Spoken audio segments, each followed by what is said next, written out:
आज की इस वीडियो में हम बात करने वाले हैं स्टार्ट करने वाले हैं topic for the bank promotions. सभी बैंक्स के लिए ये वीडियोस बहुत ज़्यादा हेल्पफुल रहने वाली हैं। सो अगर आप बैंक प्रमोशन की तैयारी कर रहे हैं, make sure to go for these particular videos. These are going to help you a lot, right? जल्दी से जल्दी ऑडियो वीडियो क्वालिटी को कंफर्म कर दीजिए। एंड अगर आपने अभी तक चैनल को सब्सक्राइब नहीं किया है तो चैनल को सब्सक्राइब कर लीजिए एंड बेल नोटिफिकेशन आइकन को प्रेस करना बिल्कुल भी ना भूलना, ताकि जब भी मैं कोई नई वीडियो अपलोड करूं आपको उसका एक्सेस जरूर मिल पाए, उसका नोटिफिकेशन जरूर मिले। इस वीडियो में हम बात करने वाले हैं केवाईसी एएमएल गाइडलाइंस के बारे में। चलिए आज का सेशन करते हैं जल्दी से स्टार्ट। तो ये टॉपिक आज का काफी ज्यादा इंपॉर्टेंट होने वाला है and it is related to the KYC AML guidelines, right? KYC का मतलब होता है नो योर कस्टमर।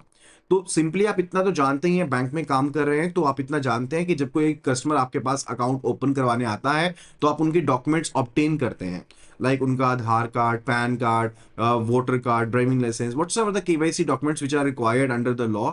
आप उनको ऑब्टेन करते हैं एंड आप उनका अकाउंट ओपन कर देते हैं। लेकिन केवाईसी सिर्फ इतना ही नहीं होता, there are different purposes related to it. RBI ने जो गाइडलाइंस दी हैं वो दी हैं general guidelines for the banks, right? जो बैंक्स को माननी पड़ेंगी। एंड आरबीआई के पास ये पावर अवेलेबल है under the section 35A of the banking regulation act कि आरबीआई ऐसी कोई भी गाइडलाइंस इशू कर सकता है, डायरेक्शंस इशू कर सकता है कि बैंक्स को उन्हें मानना पड़ेगा, राइट? तो मेन पर्पस क्या है कि आरबीआई चाहता है कि बैंकिंग चैनल के थ्रू मनी लॉन्ड्रिंग ना हो।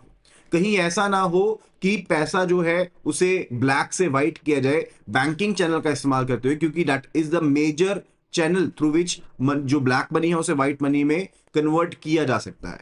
और साथ के साथ हमें फाइनेंसिंग ऑफ टेररिज्म को भी रोकना है। तो उसी से रिलेटेड जो एफएटीएफ की गाइडलाइंस थी, यानी कि फाइनेंशियल एक्शन टास्क फोर्स की गाइडलाइंस थी, उनके तहत ही इन गाइडलाइंस को प्रोवाइड किया गया, रिकमेंडेशंस को प्रोवाइड किया गया related to the anti money laundering and the CFT, यानी कि combating of the financing of terrorism.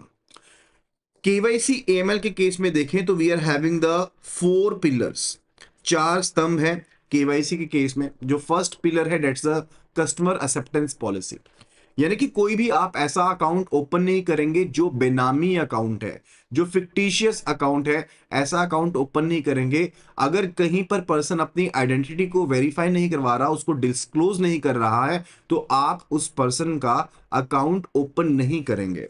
Second point है कि आप किसी भी ऐसे पर्सन का अकाउंट ओपन नहीं करेंगे जिसका नाम सैंक्शन लिस्ट में है। सैंक्शन लिस्ट का मतलब है किसी अथॉरिटी ने आपको बता दिया कि ये पर्सन जो है वो सही नहीं है, ये पर्सन मनी लॉन्ड्रिंग में इन्वॉल्व हो सकता है।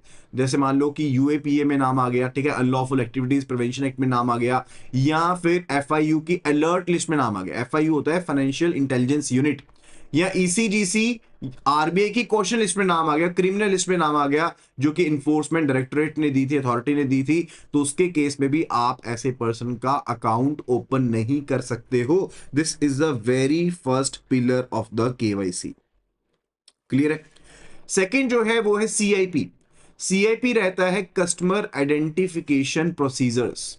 ना कस्टमर आइडेंटिफिकेशन प्रोसीजर रहता है कि आपने जो भी कस्टमर का अकाउंट ओपन करना है उसकी आइडेंटिटी को वेरीफाई करना है। You have to verify the identity of the customer, you need to identify the customer itself. आपको उसके अपने सोर्सेज का इस्तेमाल करते हुए, डॉक्यूमेंट्स का इस्तेमाल करते हुए उसकी आइडेंटिटी को वेरीफाई करना है। एंड ये इंफॉर्मेशन जो आपके पास है वो सफिशिएंट होनी चाहिए कि आप कस्टमर की आइडेंटिटी को इस्टेब्लिश कर पा रहे हो। आपको पर्पस भी पता होना चाहिए कि किस पर्पस के लिए कस्टमर आपके पास आया है अकाउंट ओपन करवाने के लिए। अगर ये सब चीजें हो रही हैं देन विल बी सेइंग कि हाँ भाई सीआईपी को आपने फॉलो किया है। एंड सीआईपी को फॉलो करने के लिए आप डॉक्यूमेंट्स लोगे, एंड जो ये वैलिड डॉक्यूमेंट्स होते हैं इनको हम क्या कहते हैं? What we say such documents to B? We say such documents to B ओवीडीज। क्या कहते हैं? मैंने ओवीडी कहते हैं, यानी कि ऑफिशियली वैलिड डॉक्यूमेंट इनको कहा जाता है। We say such documents to be ओवीडी।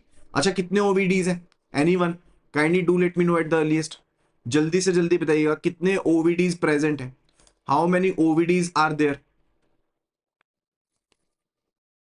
If we are talking about the OVD, how many OVDs are there? There are 5 OVDs.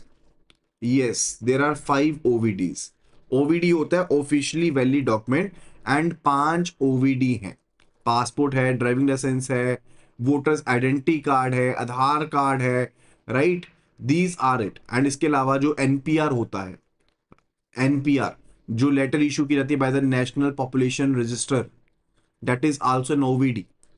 ओवीडी जो होते हैं those act as identity proof as well as the address proof. ठीक है, सभी के लिए वो use किए जाते हैं।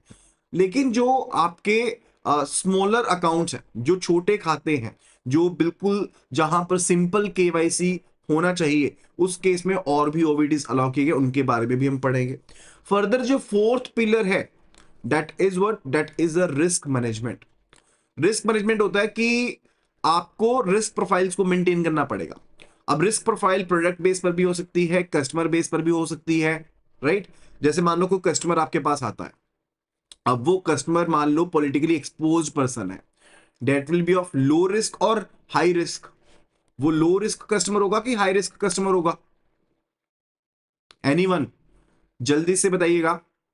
अगर आपके पास कोई कस्टमर ओपन करवाने आता है अकाउंट को, एंड ही और she is a politically expose person, PEP जिसको हम कहते हैं, पीईपी जिसको हम कहते हैं, वो पर्सन लो रिस्क कस्टमर होगा कि हाई रिस्क कस्टमर होगा? That will definitely be with a high risk customer. अगर कोई सिंपल जो मंथली इनकम ले रहा है पर्सन, राइट, वो पर्सन क्या होगा? That will be a low risk customer. अगर मान लो कोई फार्मर आता है आपके पास, सिंपल सा फार्मर है, तो वो क्या होगा? That will be a low risk customer. तो आपको कस्टमर की कैटेगराइजेशन करनी पड़ेगी। अब कैटेगराइजेशन के हिसाब से ही आप बेसिकली जो कस्टमर ड्यू डिलिजेंस का प्रोसेस है वो इनिशिएट करोगे। कस्टमर्स के ऊपर जबरदस्ती के डबल डबल डॉक्यूमेंट्स लेने की कोई जरूरत नहीं है।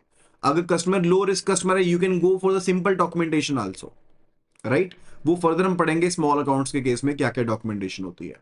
तो ये पॉइंट क्लियर हो गया। चलिए अभी पढ़ते हैं इसके बारे में। तो first pillar, as I told you about, it is a customer acceptance policy.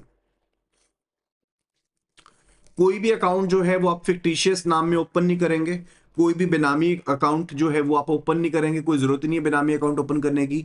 या कोई भी बेनिफिशियल अकाउंट ओपन नहीं करेंगे जहां पर आइडेंटिटी पर्सन की डिस्क्लोज ना हो। पहली चीज तो यही है। एंड कोई भी ऐसा अकाउंट ओपन नहीं करेंगे जिसका नाम सैंक्शन लिस्ट में आ गया, यूएपीए में आ गया, एफआईयू अलर्ट लिस्ट में आ गया, ईसीजीसी में आ गया, या किसी भी क्रिमिनल लिस्ट में आ गया। उन अकाउंट को ओपन नहीं करेंगे। That is a customer acceptance policy. इसको हम सीएपी कह देते हैं इन शॉर्ट, सीएपी। ठीक है, तो ये हमारे पास 4 पिलर है। सीएपी है, फिर सीआईपी है, आरएम है, और एमटी है, या फिर हम कैटेगराइजेशन ऑफ कस्टमर कह सकते हैं। मॉनिटरिंग ऑफ ट्रांजैक्शन होता है otherwise, right, that is the case. Further it's related to the risk management. Risk management, now what do mean by risk management? आप रिस्क प्रोफाइल्स को मेंटेन करोगे, एज I told यू, आप कस्टमर के base पर, कस्टमर की प्रोफाइल के बेस के ऊपर, प्रोडक्ट कैटेगरी के बेस के ऊपर, you will be preparing the profiles, risk profiles. Low risk है, मीडियम रिस्क है, हाई रिस्क है, इसे प्रिपेयर करोगे। थर्ड पिलर है, it's related to CIP, customer identification procedure. आपको कस्टमर को आइडेंटिफाई करना है, आपको उसके डॉक्यूमेंट्स को देखते हुए वेरीफाई करना है। ठीक है, सफिशिएंट इंफॉर्मेशन होना चाहिए, एंड इसके लिए हम ओवीडीज का इस्तेमाल करते हैं, ऑफिशियल वैलिड डॉक्यूमेंट्स का इस्तेमाल करते हैं। And PAN is not an OVD. PAN जो है वो कोई ओवीडी अब नहीं है। आपको बहुत से पुरानी बुक्स में रेफरेंसेस में दिख जाएगा, इवन गूगल पर भी मे भी हो सकता है कि आपको ये चीज दिख जाए कि पैन कार्ड जो है वो एक ओवीडी है, but this is not the case. PAN is not an OVD. PAN card OVD नहीं है, ऑफिशियली वैलिड डॉक्यूमेंट नहीं है। मेक श्योर कीजिएगा, इस चीज को ध्यान में रखें, राइट। तो सभी कस्टमर्स के लिए जो वैलिड है, those are passport, driving licence, voter ID card, NREGA job card, जो लेटर एनपीआर के द्वारा इशू की जाती है वो। एंड अगर कस्टमर लो रिस्क कस्टमर है तो सिंप्लीफाइड प्रोसीजर को भी फॉलो कर सकते हैं।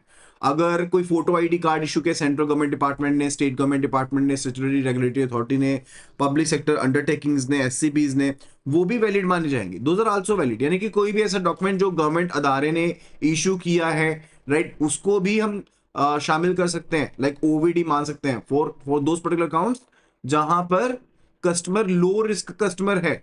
ठीक है, लो रिस्क कस्टमर्स की बात कर रहा हूं मैं।